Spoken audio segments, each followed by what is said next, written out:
Oke, salam dan selamat pagi. Puji Tuhan karena kita dapat memuji Tuhan bersama pada pagi ini. Dan terima kasih kepada tim pujian penyembahan untuk kita pada pagi ini, menggerakkan kita untuk memuji Tuhan bersama-sama. Karena adanya tim pujian seperti ini membantu kita semua fokus kepada lagu-lagu yang perlu kita angkatkan kepada Tuhan. Dan itulah satu pelayanan yang cukup penting dalam ibadah seperti ini. Dan kita terus melayani Tuhan dengan apapun pelayanan kita.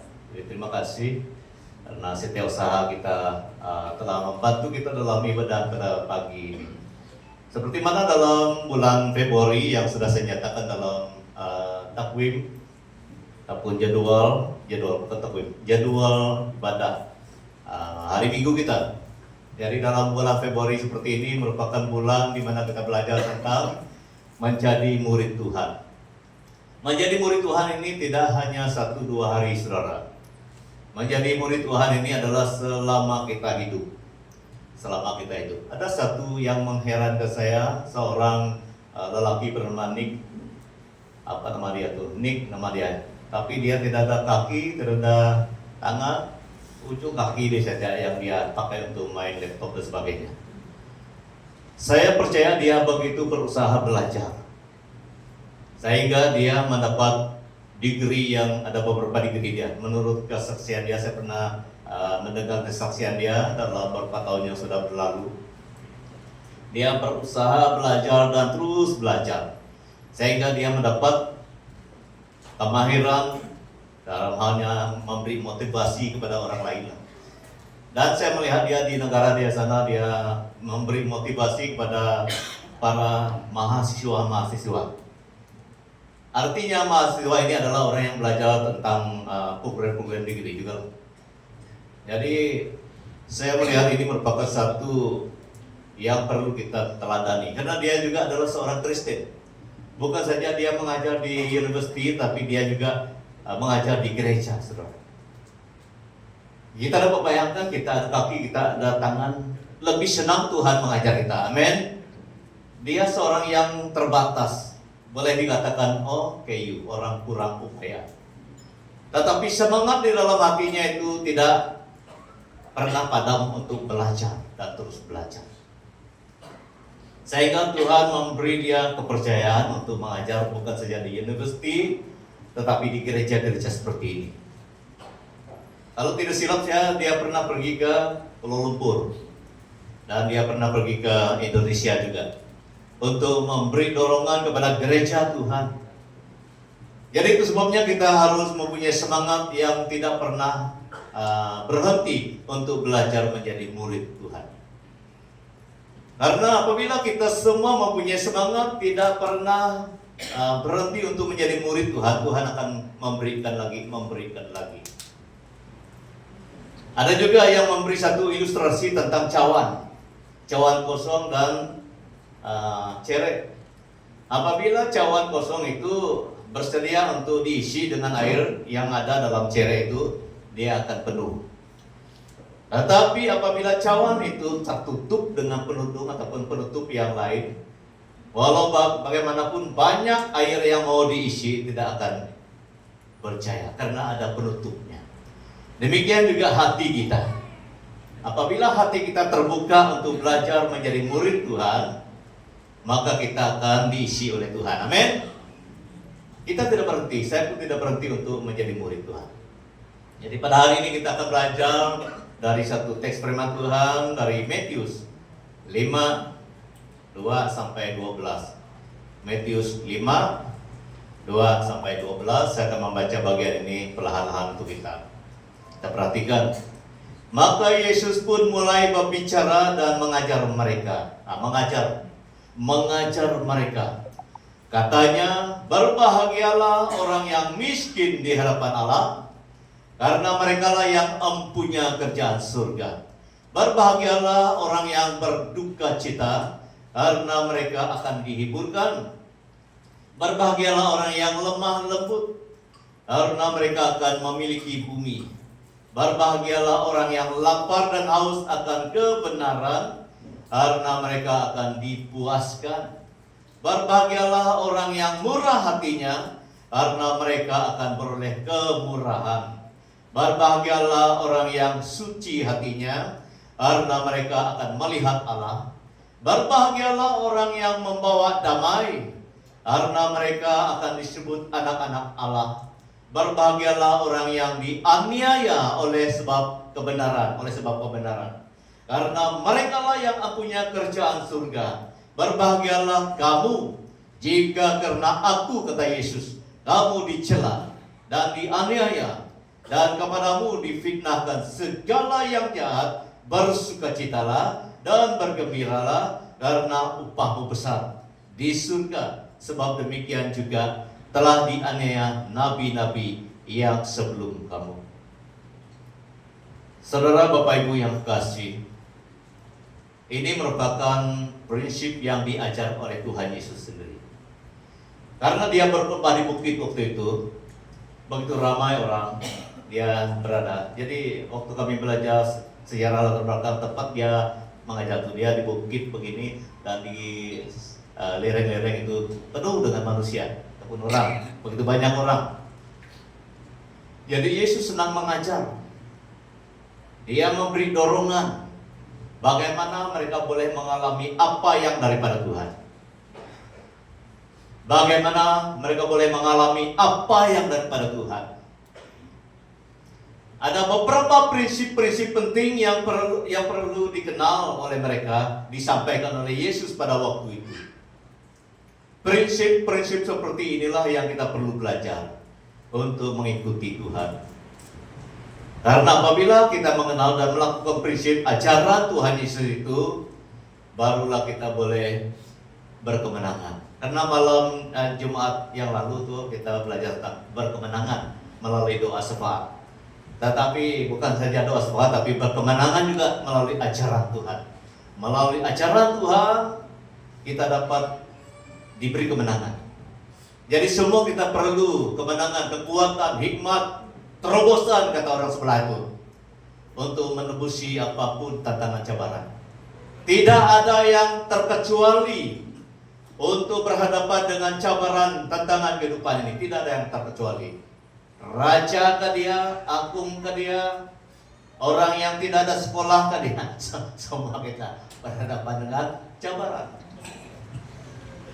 Selagi kita di bumi ini, Bapak Ibu Saudara-saudari, selagi itu kita berhadapan dengan berbagai cabaran. Oleh itu kita perlu belajar prinsip ajaran Yesus, supaya kita boleh melalui apapun cabaran-cabaran kehidupan kita. Jadi tema kita pada hari ini adalah prinsip kehidupan murid Yesus atau murid Kristus. Kita semua adalah murid Kristus.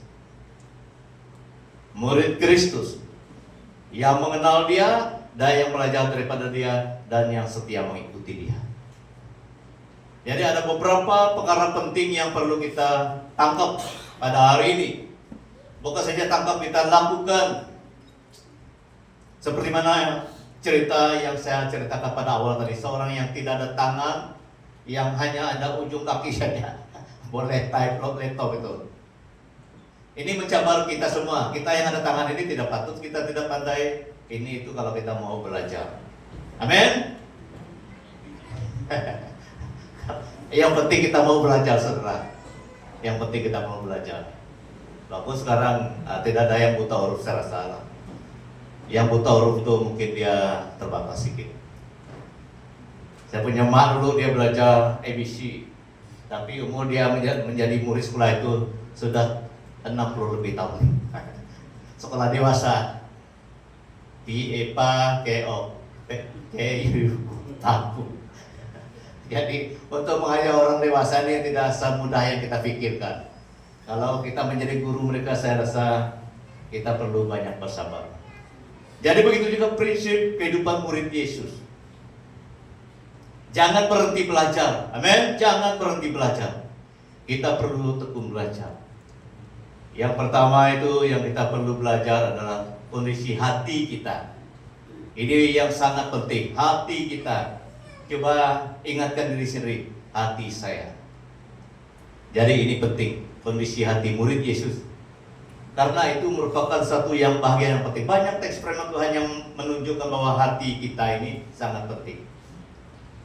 Maka Yesus pun mulai berbicara dan mengajar mereka, katanya, berbahagialah orang yang miskin di hadapan Allah, karena mereka lah yang mempunyai kerjaan surga. Berbahagialah orang yang berduka cita, karena mereka akan dihiburkan. Berbahagialah orang yang lemah lembut, karena mereka akan memiliki bumi. Sebenarnya ini berbicara tentang hati. Apa artinya berbahagialah orang-orang yang miskin di hadapan Allah? Mereka lah yang mempunyai kerjaan surga. Kerjaan surga itu sudah diceritakan begitu luas dalam Wahyu, dalam Daniel, dan juga teks yang lain. Tetapi sangat lengkap dalam Wahyu. Kerjaan surga itu adalah tempat yang sudah disediakan oleh Tuhan untuk kita semua. Amin.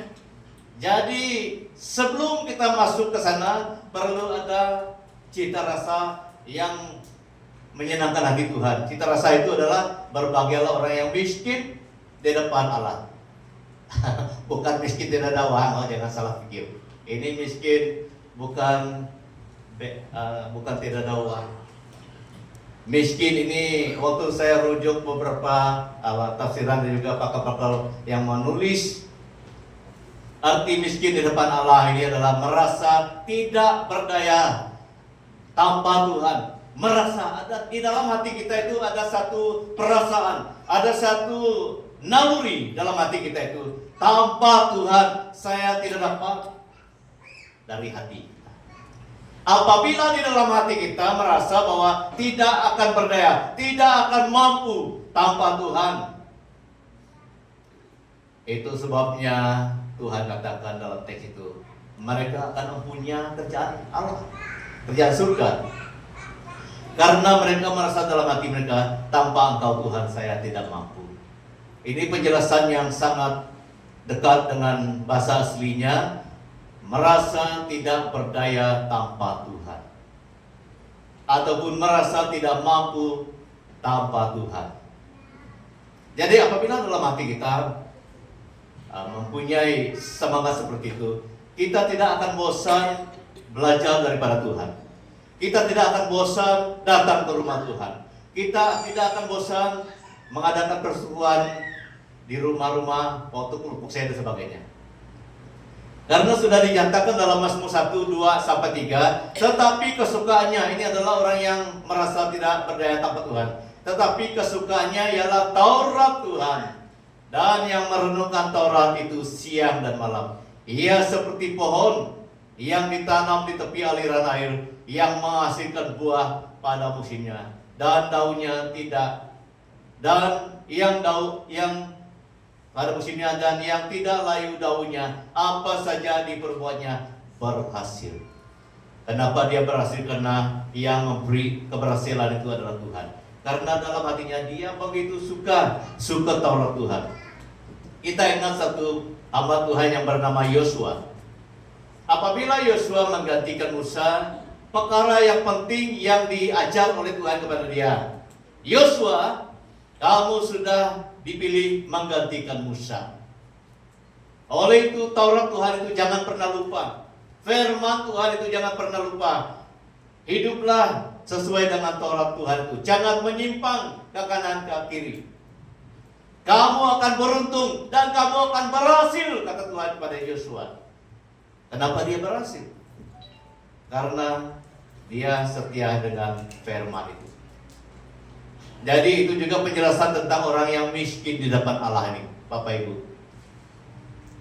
Setelah kita berhasil di bumi ini, kita juga akan memiliki ataupun mempunyai kerjaan surga. Kita layak masuk ke dalam kerjaan surga. Tetapi di bumi ini kita sudah berusaha hidup dalam hati kita merasa bahwa tidak akan berdaya tanpa Tuhan. Daripada sikap hati yang merasa bahwa tanpa Tuhan tidak mampu, maka kita sungguh-sungguh mencari Tuhan. Kita sungguh-sungguh belajar firman Tuhan dan menyembah Tuhan. Ku sembah Kau, ya Allahku. Kita tidak akan bosan menyembah Tuhan. Kita tidak akan bosan belajar dan melakukan firman Tuhan. Itu petanda orang yang miskin di hadapan Allah ataupun di hadapan Tuhan. Bapak Ibu, Tuhan Yesus mau melihat itu dalam hidup kita. Sudah lama dia sampaikan itu di tanah Palestina sana, waktu dia berkhotbah di bukit. Perkara yang perlu ada dalam hati kita adalah kita merasa tanpa Tuhan hidup ini tidak berarti. Kita akan sungguh-sungguh mencari Tuhan. Nomor 2, ini dalam hati kita, berbahagialah orang yang berduka cita, karena mereka akan dihiburkan. Berduka cita ini waktu saya kaji, kenapa? Berduka cita karena sakit kah? Berduka cita karena kerugian kah? Tidak, saudara. Berduka cita karena dianiaya, karena disiksa, karena kebenaran. Ini yang saya lihat dari arti bahagian ini.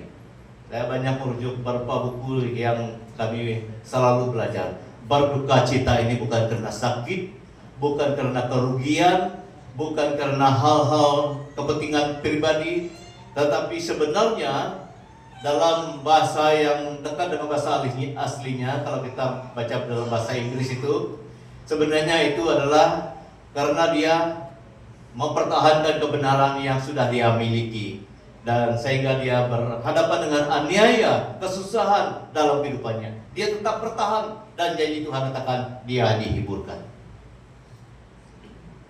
Jadi kita tidak boleh katakan berduka cita oleh karena sakit, tidak. Dia berduka cita oleh karena berusaha mempertahankan kebenaran, hidup beriman di hadapan Tuhan walaupun dia sedang disiksa, sedang mengalami satu penderitaan yang berat. Tetapi Tuhan menjanjikan di ujung itu mereka akan dihiburkan.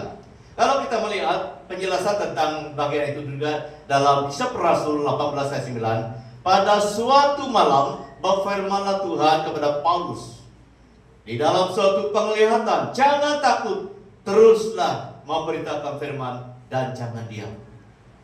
Kita melihat kehidupan Paulus itu tidak senang, saudara. Dia selalu diancam, berhadapan dengan tantangan cabaran yang menggagalkan dia. Dia pernah dilempar batu, hampir mati, pingsan dia dilempar batu karena orang benci dia bersaksi tentang Yesus. Ramai orang benci kepada Paulus karena bersaksi tentang Yesus. Itu adalah duka cita yang dikatakan oleh Matius itu. Duka cita oleh karena dia berani bersaksi bagi Tuhan. Tetapi Tuhan katakan mereka akan dihiburkan. Saya percaya penderitaan kita tidak sama dengan yang dihadapi oleh Paulus. Mungkin penderitaan kita itu adalah kadang-kadang kita dieje-eje oleh teman-teman kita karena kita suka berdoa. Mungkin kita selalu disindir-sindir oleh jiran sebelah ataupun siapa saja oleh karena kita suka baca firman. Itu juga dalam kategori penderitaan itu, saudara. Mungkin kamu adalah orang yang tidak disuka, yang tidak tidak mau dijadikan sebagai kawan oleh karena kamu rajin datang ke gereja dan sebagainya. Penjelasan tentang penderitaan dalam Tuhan ini sangat luas, saudara. Mungkin penderitaan Paulus dengan kita tidak sama, tetapi yang samanya adalah kita di dalam kebenaran. Yang samanya adalah kita mempertahankan kebenaran. Kebenaran dari siapa? Daripada Tuhan Yesus Kristus. Amin. Itu yang samanya. Jadi Bapak Ibu saudara-saudari, jangan takut menjadi orang Kristen. Jangan takut memiliki firman. Jangan takut rajin baca firman walaupun kamu disindir dan sebagainya. Jangan takut memuji Tuhan walaupun kamu dikritik dan sebagainya. Jangan bosan berdoa walaupun orang sebelah ataupun siapapun yang mengomel kepada kamu. Itu adalah gambaran kepada penderitaan oleh karena kita di dalam kebenaran itu, di dalam Tuhan Yesus, percaya pada Yesus. Itulah Yesus katakan kamu akan dibenci semua orang karena namaku, kata Yesus dalam satu teks. Karena namaku kamu akan dibenci, kata Yesus. Tapi yang membenci kita itu kita kurang tahu. Tetapi yang membenci itu adalah daripada keadaan sekeliling sebagainya.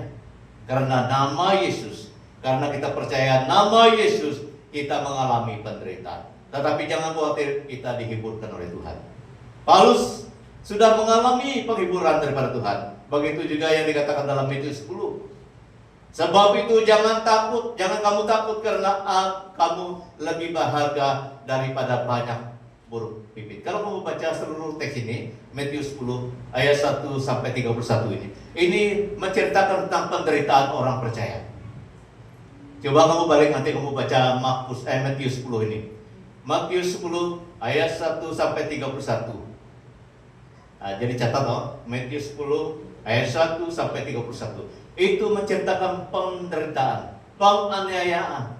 Tapi Yesus memberi penghiburan.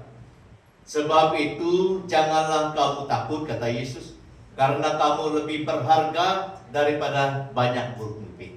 Banyak burung pipit. Kita semua berharga, saudara. Walaupun kadang-kadang kita mengalami penderitaan, kesusahan sebagai orang Kristen, jangan takut, karena kita dihiburkan. Jangan takut, jangan bosan, go ahead saja, kata orang tua tuh. Kalau pakai engine port itu, engine 2 dulu, kita selalu pakai engine 2 dulu. Go ahead saja, tidak ada kayu. Sebagai orang Kristen, go ahead saja. Maju terus. Walaupun banyak yang merintangi kita, maju terus. Karena kita lebih berharga daripada banyak burung pipit, kata Tuhan Yesus. Kita semua sangat berharga. Jadi apabila kamu mengalami kesusahan bila-bila masa, ingat dua perkara ini. Nomor 1, kita dihiburkan. Nomor 2, kita berharga di hadapan Tuhan. Yang seterusnya, yang kita perlu belajar adalah berbahagialah orang yang lemah lembut. Ini juga hati. Hati kita yang lemah lembut. Jadi waktu saya kaji apa arti lemah lembut dengan konteks yang lain, juga sama dengan rendah hati, kata pakar Alkitab, rendah hati.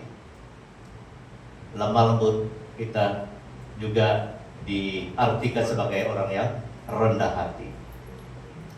Apa keuntungannya kita kalau kita menjadi orang yang lemah lembut? Kita memiliki bumi. Jadi bukan bumi yang akan sementara ini, tidak, saudara. Karena kita perlu rujuk apa yang sebenarnya arti-arti itu, bumi itu. Dan juga saya kaji itu dalam bahan-bahan kuliah kami, itu buku-buku yang ada, itu mengalami janji-janji Tuhan. Itu artinya bumi. Janji-janji Tuhan itu kita alami di bumi ini. Janji-janji Tuhan itu juga kita alami waktu kita balik kepada Tuhan. Itu artinya bumi.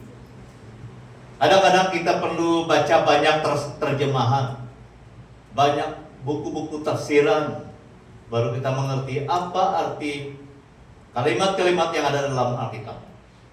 Jadi Yesus katakan berbahagialah orang yang lemah lembut, yang rendah hati, sama juga dengan lemah lembut, karena mereka akan memiliki bumi. Jadi arti bumi itu adalah janji-janji Tuhan.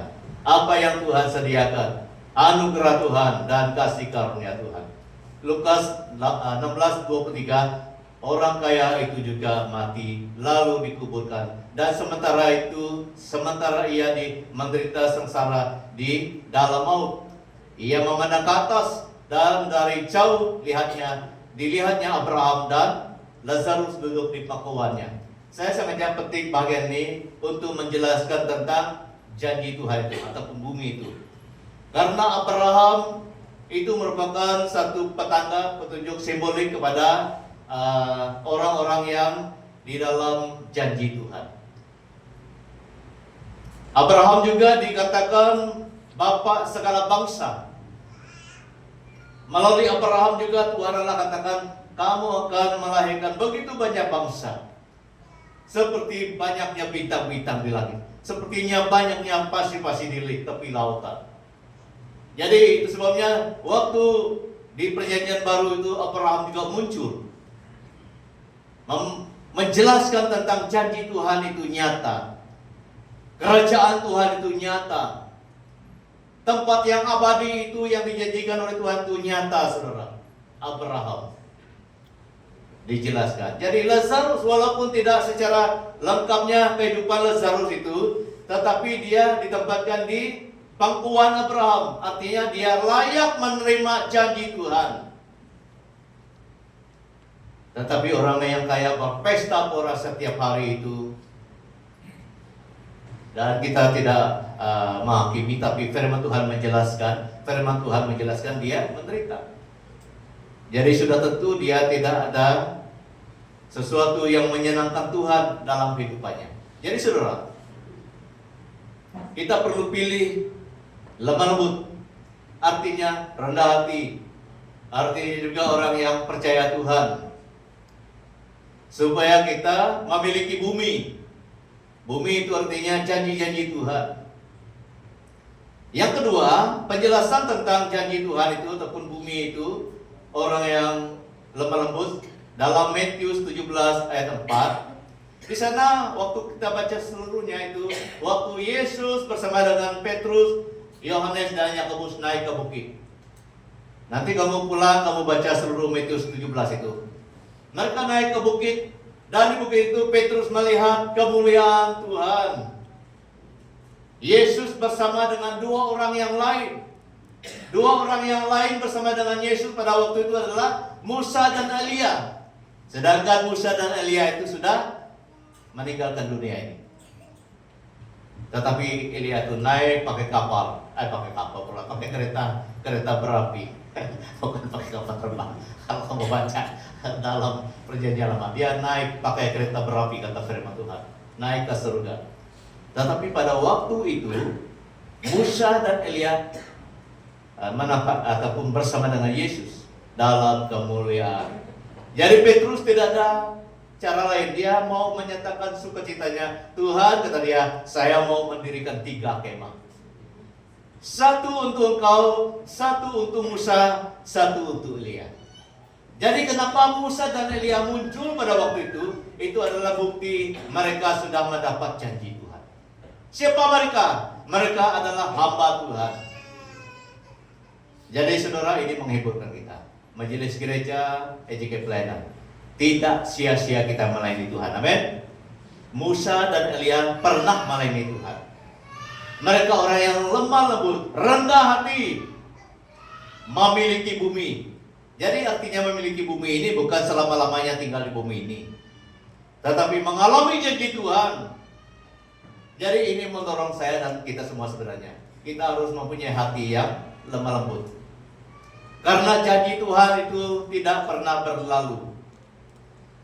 Ada satu teks yang katakan, langit dan bumi akan berlalu, tetapi perkataan Tuhan tidak akan berlalu. Perkataan Tuhan itu termasuklah janji Tuhan. Ingat itu, langit dan bumi akan berlalu, tetapi perkataanku, kata Yesus, tidak akan berlalu. Perkataan Yesus itu adalah janji Tuhan juga.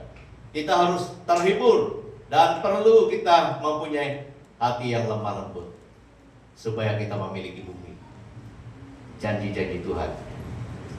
Yang kedua, sebagai murid Tuhan, kita harus mempunyai tekad. Tekad itu adalah satu keputusan untuk melakukan sesuatu. Tekad. Jadi kita semua pernah bersekolah. Apabila cikgu katakan minggu depan ada ujian, jadi minggu ini kita betul-betul seperti saya dulu lah, saya betul-betul belajar sampai tengah malam. Sebenarnya tidak baik, kata waktu saya sudah lepas tuh, kata mereka yang berjaya itu tidak bagus belajar sampai larut malam. Yang paling sesuai belajar itu adalah awal pagi. Jadi di sekolah teologi saya amalkan itu, walaupun saya gagal mengamalkan itu di sekolah kerjaan. Di sekolah teologi saya bangun pagi, belajar pagi. Puji Tuhan, betul-betul terjadi. Kita dapat menguasai apa yang kita belajar. Jadi waktu menempuh ujian, kita selalu menang, kita selalu lulus. Kita ada tekad. Waktu cikgu katakan minggu depan kamu ada ujian, jadi tekad kita adalah mendapat 100%. Walaupun tidak semuanya. Saya lihat itu di Kedekui mungkin dapatlah 100%. Karena kita ada tekad. Saya mau 100% matematik, 100% bahasa Mesir, 100% bahasa Jawi. Saya pernah belajar bahasa Jawi. Karena zaman kami ada subjek Jawi. Suka juga saya tulis Jawi itu. Bieba, biubu, babu. Tapi dalam bahasa jauhilah, saya lupa sudah. Hanya sempat belajar dalam berapa tahun. Ada tekad kita. Jadi kalau kita mau mengalami sesuatu daripada Tuhan, kita perlu ada tekad. Yang pertama, berbahagialah orang yang lapar dan haus akan kebenaran. Jadi ini ada satu petunjuk tekad. Ada satu semangat dalam diri kita, lapar dan haus. Ini pun menunjukkan bahwa kita mempunyai kerinduan sesuatu yang kita mau dapat daripada kebenaran.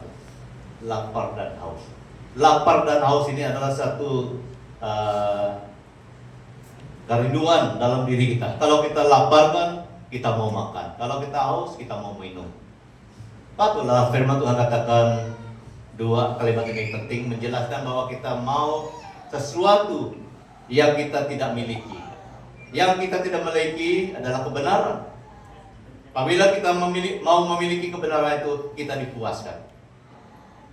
Dalam Yesaya 32 ayat 17 katakan, di mana ada kebenaran, di situ tumbuh damai sejahtera, dan akibat kebenaran ialah ketenangan dan ketentraman untuk selama-lamanya. Jadi apabila kita merindukan, menginginkan kebenaran itu dalam diri kita, dalam hati kita, maka kita akan mengalami damai sejahtera. Ini penjelasan yang cukup baik untuk menjelaskan apa yang menjelaskan tentang kepuasan itu. Kepuasan yang kita dapat daripada Tuhan itu adalah damai sejahtera yang memberi ketenangan dan ketentraman. Dalam hidup kita ini kita perlu 3 perkara yang sangat penting ini. Damai sejahtera, ketenangan, dan ketentraman. Dari mana kita boleh mendapat itu? Daripada kita di dalam kebenaran. Kebenaran Tuhan. Kebenaran Tuhan. Jadi ada satu buku yang saya baca dulu waktu seorang gadis mau pergi membunuh diri. Tetapi dalam perjalanannya ke tempat di mana dia mau membunuh diri, ada seorang ibu tua. Dia menulis banyak firman dan dia berikan kepada orang yang di sana. Itu satu pelayanan. Dan waktu gadis itu lipas dan dia terima daripada ibu tua ini pelayanan yang waktu itulah.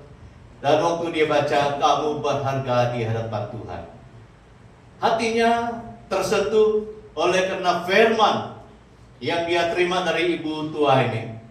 Jadi perjalanannya sebenarnya untuk membunuh diri tidak jadi, karena firman Tuhan yang didapat daripada ibu ini yang memberi damai sejahtera, yang memberi ketenangan, yang memberi ketentraman. Jadi jelas firman Tuhan itu iya dan amin. Apabila kebenaran memerintah hati kita, memerintah hidup kita, maka ada damai sejahtera, maka ada ketenangan, maka ada ketentraman. Itulah yang dikatakan dipuaskan itu. Bapak Ibu saudara-saudari, kalau kita melihat uang ringgit, harta benda ini tidak memberi kepuasan. Dalam waktu Covid dulu saya membaca, karena kita selalu lihat media, ada seorang yang mempunyai pangkat kalau tidak silap saya waktu itu adalah di Sabah. Dia adalah orang yang berpendidikan, orang yang mempunyai gaji yang cukuplah untuk dirinya, dan dia ketua tim waktu itu. Mereka buat satu perkhidmatan di kota Kinabalu waktu itu. Tetapi berita menceritakan bahwa dia terjun bunuh diri. Saya kurang pasti kenapa dia membunuh diri. Dia mempunyai pendidikan, dia mempunyai gaji yang tetap, dia mempunyai harta yang menjaminkan masa depan, tetapi damai sejahtera tidak ada. Sehingga dia tidak mau meneruskan kehidupannya, dia terjun. Ini benar-benar terjadi di kota di Sabah waktu Covid, karena kita selalu baca-baca berita. Jadi mungkin kamu pun melihat ada peristiwa-peristiwa yang pelik seperti itu. Dia kaya, dia mempunyai segalanya, tetapi kenapa dia tidak tenang? Dia tidak semangat. Jadi oleh karena tidak ada kebenaran. Apabila kita memiliki kebenaran firman Tuhan, walaupun kita punya kehidupan sederhana, pasti ada damai sejahtera, pasti ada ketenangan, pasti ada ketenteraman. Amin. Karena itu adalah janji firman Tuhan. Dia akan memberi semangat kepada kita di tengah-tengah apapun masalah hidup kita. Karena kebenaran itu sebabnya kita perlu lapar dan haus akan kebenaran. Karena kebenaran itulah yang memberikan 3 perkara itu: damai sejahtera, ketenangan, dan ketenteraman. Kita tidak boleh bergantung kepada kekayaan kita. Kita tidak boleh bergantung kepada hikmat pribadi kita. Kita perlu bergantung kepada kebenaran Tuhan. Itu adalah prinsip menjadi murid Tuhan. Yesus katakan, "Pikullah bukti yang kupasang, belajarlah padaku," kata Yesus, "karena aku lemah lembut dan rendah hati. Jiwamu," sekali lagi itu perlu, "dan jiwamu akan mendapat ketenangan." Belajar dari Yesus itu adalah belajar dari firman Tuhan. Apabila kita belajar dari firman Tuhan, belajar dari Yesus, maka jiwa kita akan mendapat ketenangan. Jiwa kita ini penting, saudara.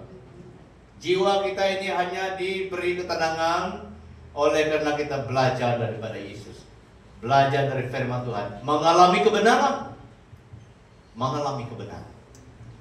Jadi saya mau bertanya kepada kita semua, berapa banyak kebenaran firman yang sudah kamu miliki?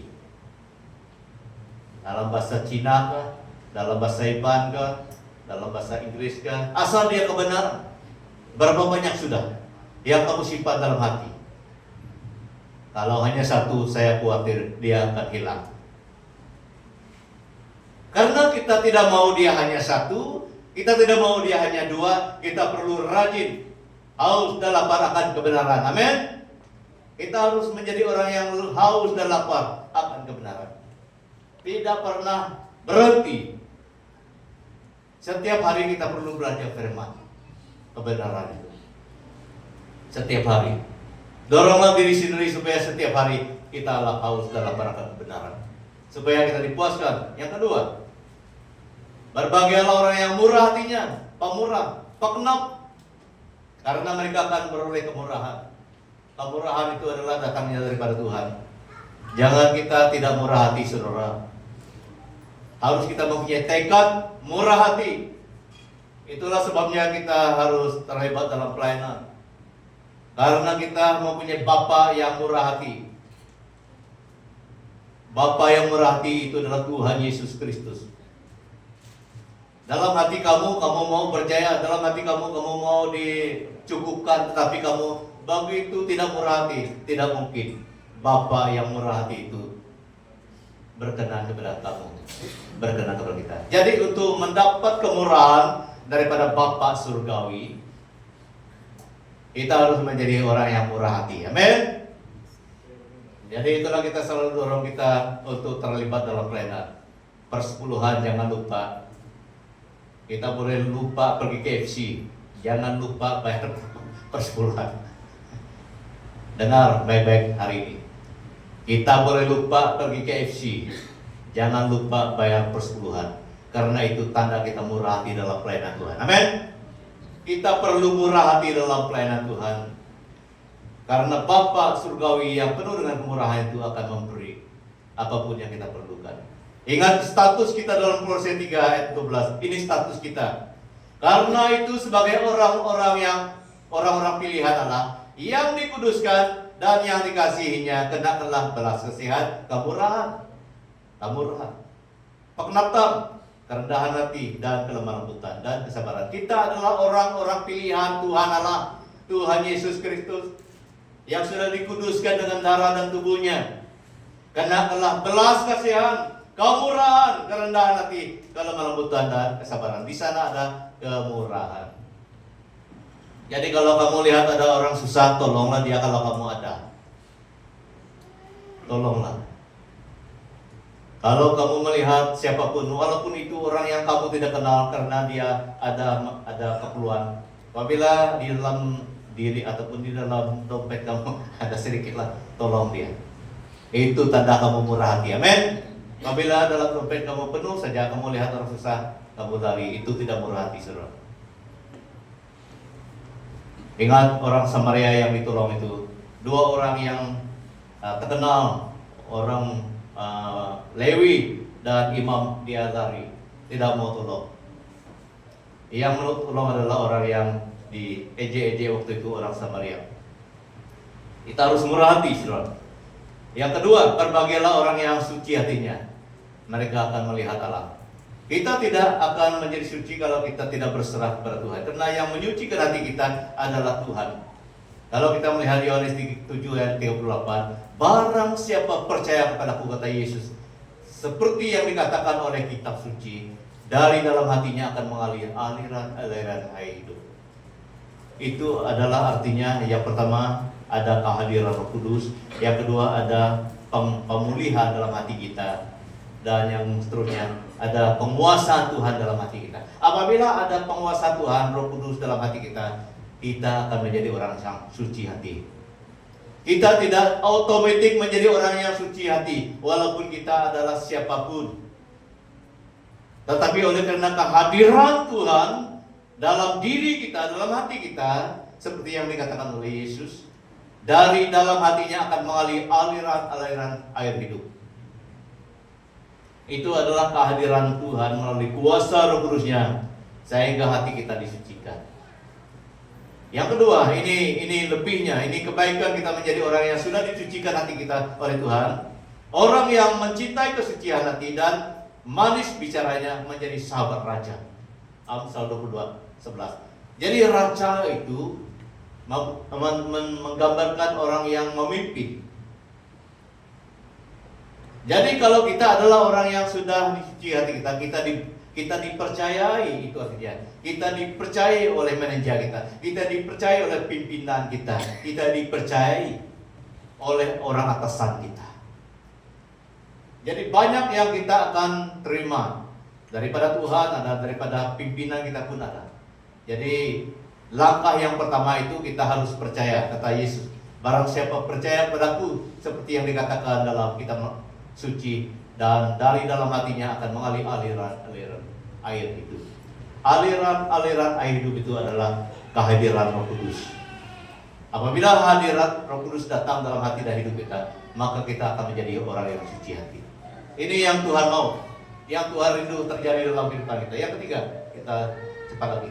Berbahagialah orang yang membawa damai. Kita hadap corak kehidupan, karena mereka akan disebut anak-anak Allah. Berbahagialah orang yang dianiaya sebab kebenaran, karena mereka yang mempunyai kerjaan surga.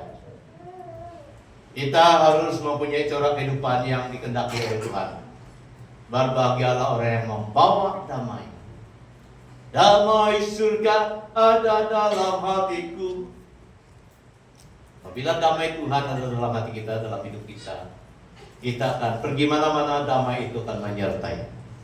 Sebenarnya kita ini adalah anak Tuhan yang penuh dengan kedamaian Tuhan. Amin.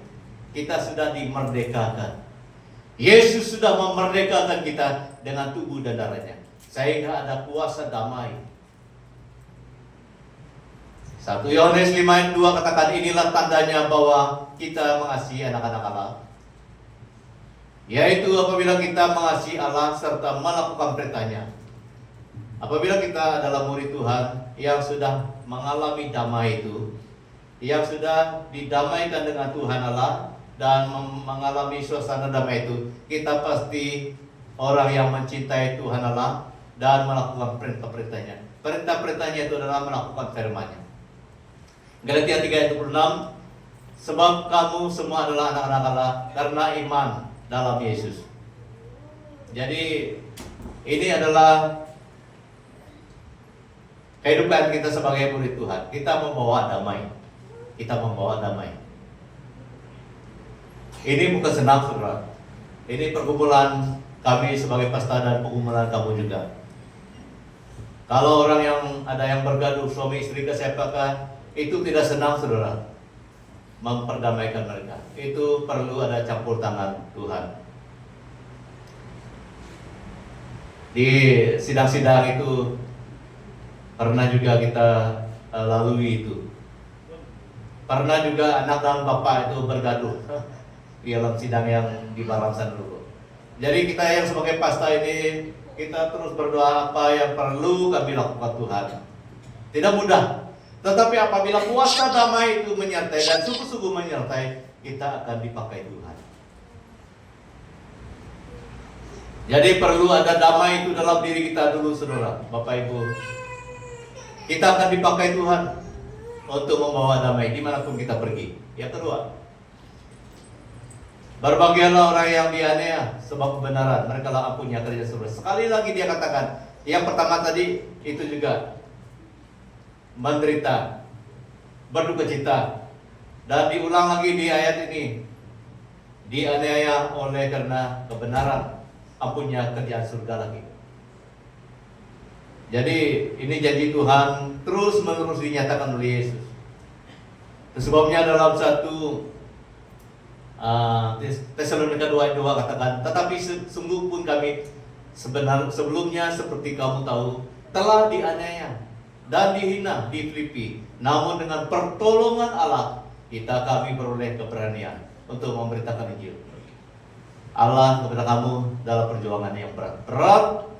Kehidupan Paulus itu sangat susah, begitu terancam, tetapi yang jelas pertolongan Tuhan Allah itu selalu datang. Demikian juga kita, apabila kita bertahan di dalam kebenaran, pertolongan Tuhan itu selalu hadir dalam kehidupan kita. Yang terakhir pada hari ini adalah kesabaran. Kita perlu sabar menjadi murid Tuhan. Berbahagialah kamu jika karena aku kamu dicela dan dianiaya, kepadamu difitnahkan segala yang jahat. Bersukacitalah dan bergembiralah karena upahmu besar. Diulang lagi, upahmu besar di surga. Sebab demikian juga telah dianiaya nabi-nabi yang sebelum kamu. Nabi-nabi pun pernah dianiaya, tapi mereka bertahan.